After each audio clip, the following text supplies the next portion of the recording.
Good day, poker peeps. Sky with Smart Poker Study. In this video, I'm going to give you the single best strategy focus to use in every single session that you play. And you ready? How can I steal this pot? Now, I'm going to go into exactly why this is the single best strategy focus in just a little bit. But first, what is a strategy focus?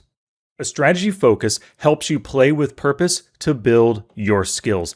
The idea is that it's the one strategy you try to practice as many times as is profitable in this play session right now. Some different strategy focuses that I've talked about, and you've probably played with some of these focuses yourself. Playing the player is a great focus, knowing who you're targeting, how you can exploit each of them at the table.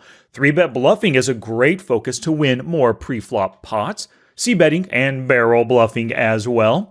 Testing different bet and raise sizes, both pre-flop and post-flop, and maybe even check-raise bluffing on flops and on turns. And then overbet bluffing on the flop, which I've talked about recently on YouTube and on the podcast. Now that you know what a strategy focus is, let's get to the 5 reasons why this, how can I steal this pot, is the number one best. Reason A is that those who steal more pots win more money.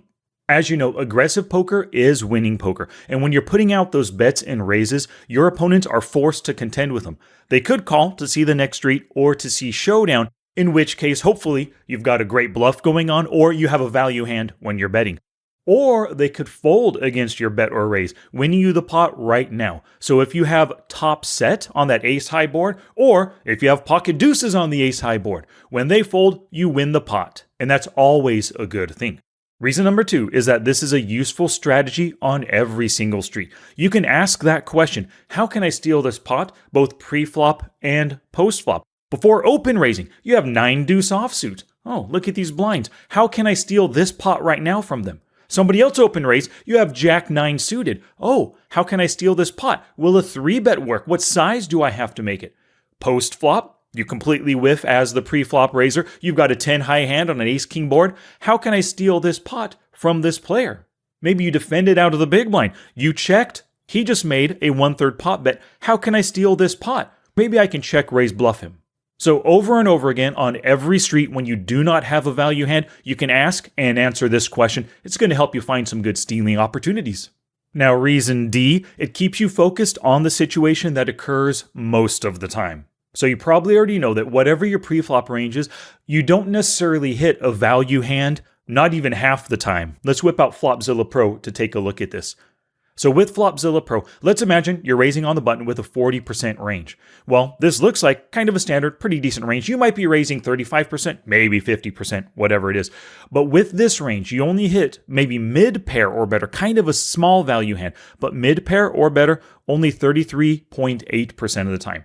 That means 66.2% of the time, you're not going to hit a made hand, which means you're probably going to have to bluff to win the pot. And even if you think about this range hitting, the best draws, like flush draws and open-endeds, well, you still don't have a made hand right here. You still probably want to bluff and take down the pot. If you bet right now and they fold, that's good on you. If you bet and they call, you might hit the hand later or bluff on a second street.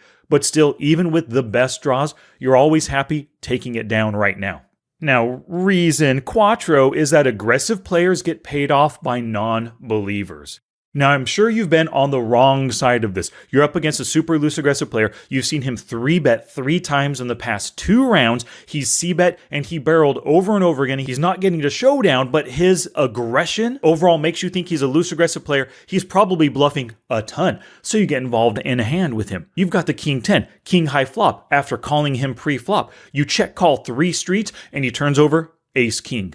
Maybe you were right to assume that he could have been bluffing that entire time, but you made that assumption based on his overall loose image. If you figure out more ways to steal pots, you're going to develop your own loose and aggressive image that you're going to be able to use to get paid off by those non-believing players. And the final reason, Z, it's way more fun playing aggressively than passively. Nobody really likes being a nit, waiting for pocket aces, waiting for top pair kinds of hands. It's so much more fun putting the screws to your opponents. You're the one open raising, 3-betting, squeezing, C-betting, check raising, probing, floating, all that jazz. You are the pain in your opponent's butt. And it's so much more fun doing that, winning pots along the way as well.